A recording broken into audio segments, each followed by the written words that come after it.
Hi there, we're back at Navigating the Shift. A couple more topics we wanted to discuss with, and Annabelle, continue with what you were saying to me earlier.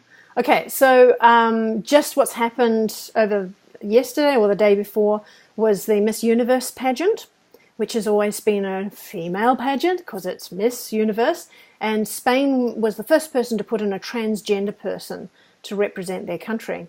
Who didn't get into the semi-finals. I think that's the last 20, and then they get down to 5, I think, or something like that. Didn't get that far, but still was there representing Spain. And, of course, that brings up the discussion again, which started probably more around sport originally, as to can the trans women, that is men who've decided to become women, identify as women, can they compete in female sports? And so at the moment they currently are, and they're thrashing all the women, of course, because they're physically stronger, faster, everything else. So the women are sitting there like, well, is this a sport for women or not? But everyone's very, very politically correct. Oh, no, they're identifying as a female, so they're allowed. And you get these massive... So I think somebody had a photograph of a trans woman here in Australia in a handball group or something. Big, muscly, huge dude with long hair and a female name who's just thrashing the women in this sport. The team wins every time now. So that sort of thing doesn't help. But then now sport to me is the competitive nature is a kind of a masculine aspect, I reckon, anyway. So if we look at how all of us have masculine and feminine aspects to ourselves, we can be outgoing and forceful and proactive. That's usually the masculine, and the feminine is often the drawing in and the nurturing, and it's kind of the opposite. I mean, we can talk about that a little bit more. So to me, sport is the masculine side. And of all the transgender people that I've known over the decades, because coming from a show business background, I was around, those kind of people. They were there within the crowds. They were always the most quiet. They were so determined to be as feminine and soft and introverted as possible to fit in with the crowd, so they could just be a female and be not pointed out, just be part of the crowd and be accepted. So now when I look at these huge, big, muscly guys with long hair called whatever, Tiffany or whatever, to me, that is just a man who has not won what he wants to get out of the male world, and he wants to win. So if you put yourself into a new world and you continue on with your masculine aspects, with long hair, then you can win. It doesn't feel like a true transgender person to me. I think there's a lot of layers to this issue, to this topic. On a political level, it's a great way to get people, against each other, politically correct, politically incorrect, arguing over things. It gets a lot of feathers ruffled, and that's interesting. On a sort of entertaining for the media. Yes, entertaining. I don't find it entertaining, but evidently a whole lot of people do. There's also the point of view of looking at it from the chemicals that are going on in our foods. Yes, hormones, in all the chicken, right, and all kinds of things. This possibly is not where water. I want to talk about that. Yeah, right. Okay, fair enough. But there's also the level at which we need to look at what's going on, I think, with the masculine and feminine energy, not at male, female bodies, but what's going on that's making it so confused. Why on a spiritual level are people not, your body is a gender, your soul is not, right? And your higher self chooses it, right? That's the impression I have. The body, right. And so to change, to be so, I guess, confused, I don't know. I don't want to, I'm not sure exactly. I guess it is confused that you want to change the one thing that is gendered, because it's so fundamental. The person doesn't, like if you look at your identity, the first thing you would say is that I am human. And the second thing you would say is I am male or female. It's so basic or fundamental that to change that, you can see why people around that person would feel threatened, challenged, offended, insulted, whatever, because that person is challenging the most fundamental part of us, aside from being a human. Like, they're not staying there in ET, but some people are, but not in the same way. It's really difficult for people to understand. Right. I think it's a representation of the breakdown of the old energy system, old energy way of expressing masculine and feminine energy, which was very distorted. Both the male and the female energy are victims of this. Men are, big boys don't cry. Yeah. They have this programming within them that, they're supposed to be a stud. Yeah, that's it. You have to be tough. You have to be a stud. You're not supposed to be all emotionally connected. You're supposed to have as many lovers as you can. Treat them like shit, right? Exactly. You look at all the rap artists that they promote into the media that call the women, the dreadful things they call women. Get down on your knees, get out of the way, hoe, bitch, whore, whatever. And they get everyone singing along. It's appalling. Yeah. It's appalling. Yeah. And the feminine energy has been suppressed, power taken away, abused horribly for a very long time. There used to be cultures, even in Europe, that were matriarchal. There we go. Yeah. And I remember being a priestess in those times. So I believe it was. Yeah. That was you? I knew you. I knew you. And I think it was the place that I'm thinking of was southern France, perhaps. I'm not sure. It was Hawaiian Islands, because they were the top of a mountain. They were not an island in the ocean. They were the center of a continent. Well, you were probably somewhere else anyway. Somewhere else, yeah. But, and then it was the invasion of the Vikings, I guess you would call them. This huge masculine energy. And you know that one, having been, maybe that was you. Maybe that lifetime. That was me in that lifetime. Guy. Who knows? It's fun to play with, We all take roles, don't we? We've all worn so many different costumes. We have. Physical costumes. Yeah. So I don't think it's really a huge, oh my God thing if somebody wants to change their physical costume once they've come into it. This the transgender thing. It doesn't, I'm not offended by it. I'm not horrified by it. I don't think it's a affront against God or a source or anything like that.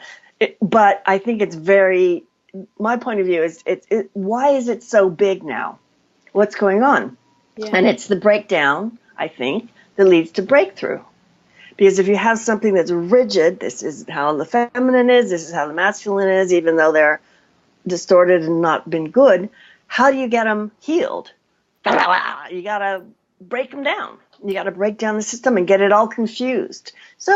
And there's so many different reasons that people become transgender, just the same as there are so many reasons that people might become homosexual. So many reasons. Because I used to ask all the time, in the nicest possible way, how do you think this came about? Even with gay people, because again, plenty of people around like that, and it's almost every time a different story. So if you look at the transgender side of things, if we have these rigid views of the masculine and feminine, whether you have, and this is only one option, of course. Like I'm saying, there are many reasons, but you might have a female want to go male because they think that that's how you win in life, because they get the biggest piece of the pie. Let's face it. Or if there's some way, now let me think. When I was working with Mercury Dan, he was saying there is, like, we were only talking about homosexuality at that stage, but he's saying it is a choice.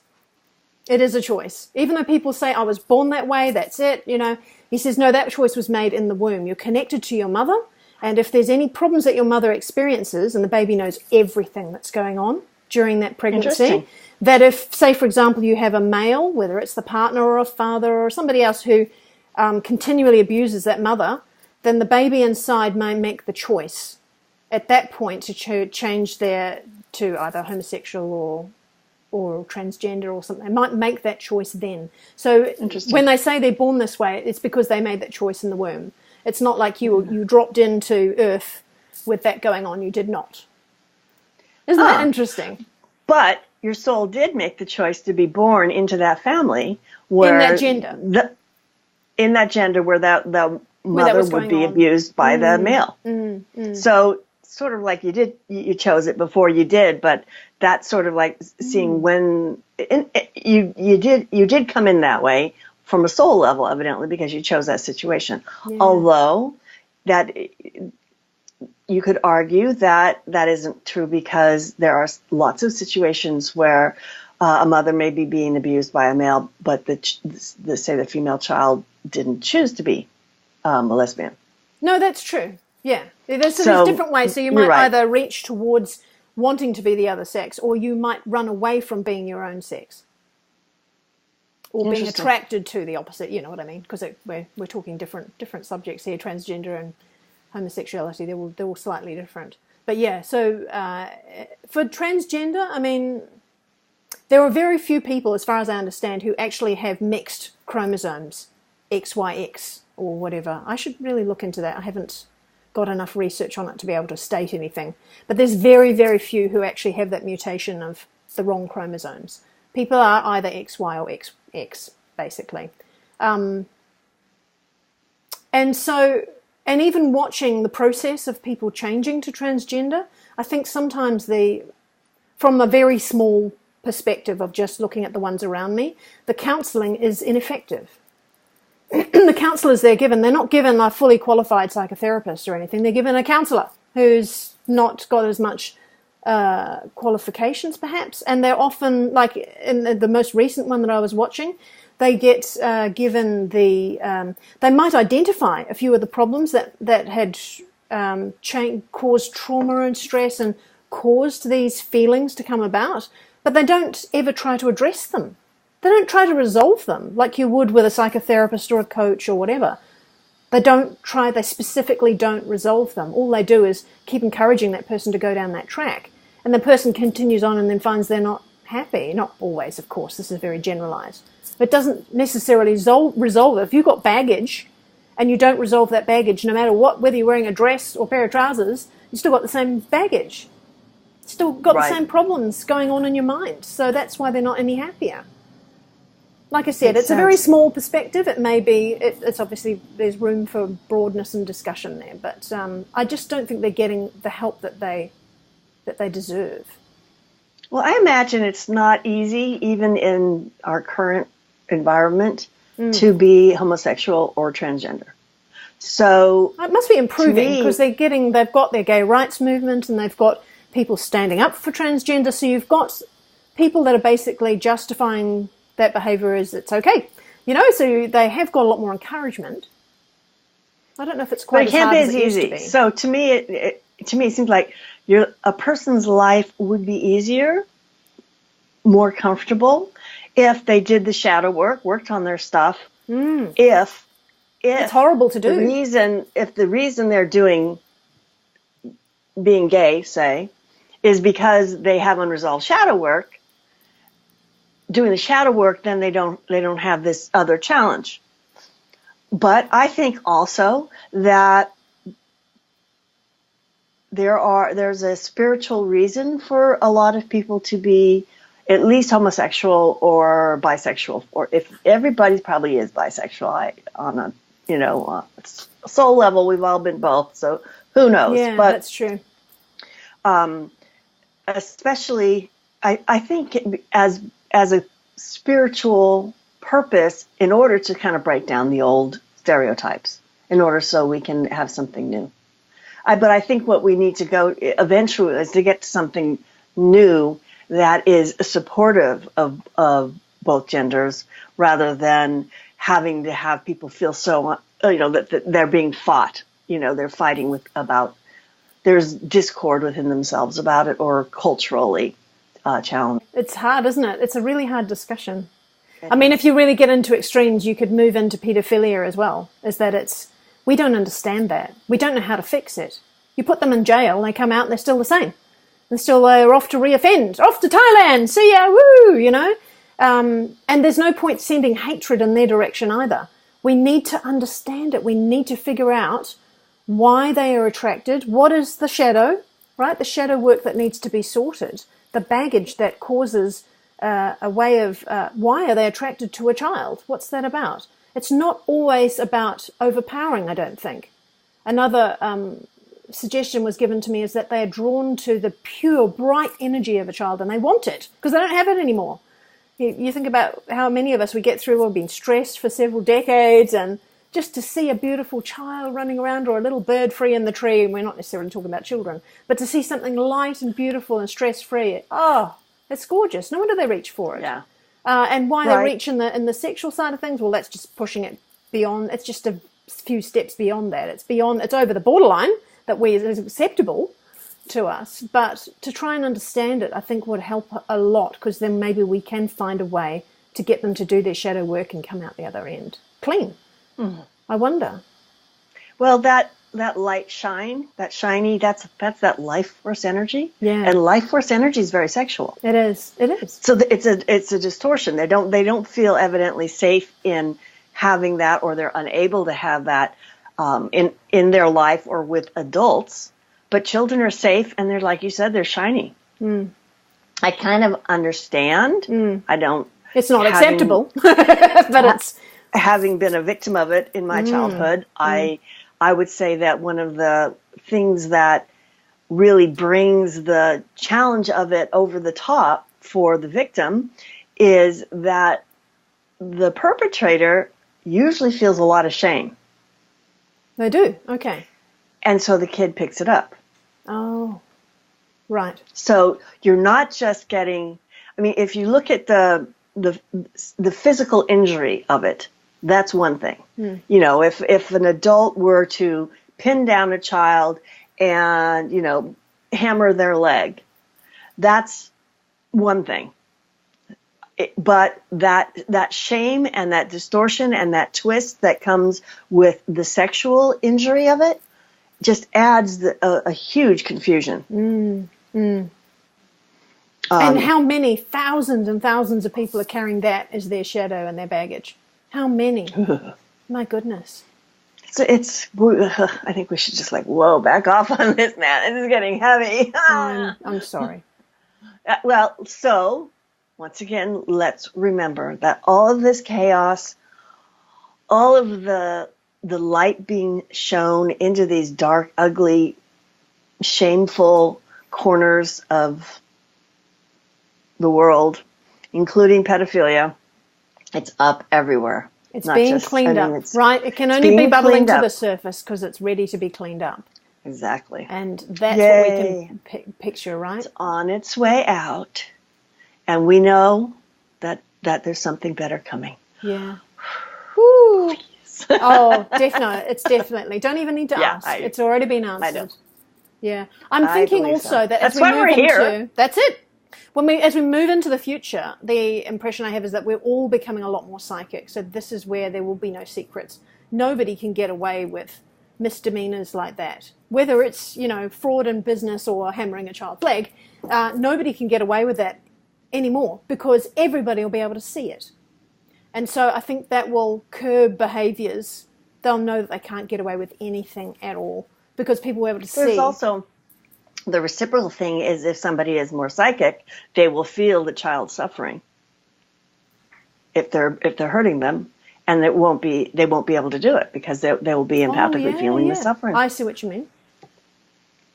Maybe we'll all just end up a whole lot more balanced, and all those shadows will fade. All the stuff in the past that causes strange behaviors, maybe that will change. Yeah. Because I'm finding as all the work that I've done along the way that I'm becoming so much more present now that if someone says, "Oh, have you had a good week?" and I kind of go, "Oh." What happened yesterday? You mean I had to remember what happened then? Yeah, like 2 whole days ago. Are you kidding? So, I end up so present now, and now is the moment. This is the moment to cherish and to keep your focus on. That I think as that happens more, there's less opportunity for shadowy, baggagey, subconscious stuff to affect your behavior because it's kind of gone. Somehow it's gone. Well, the solar flare, the solar flash can do that. I know it can. Just clear it out. Just as on a planetary level, on a solar system and galactic level. There's a reason that extraterrestrials from everywhere are all focusing on us here. This is a central point. And what is it that's here that's nowhere else? Us. There's got to be something about humans that's special. And I think it's probably has to do with our ability to change and create. So that's what we're doing. And we're creating something new, and we're changing. Yeah. Yay! Let's focus on that. All right, good. enough. Thank you. Enough for now. See you next week. Have a lovely Christmas, and for everybody else, have a wonderful Christmas as well. Ta-ta.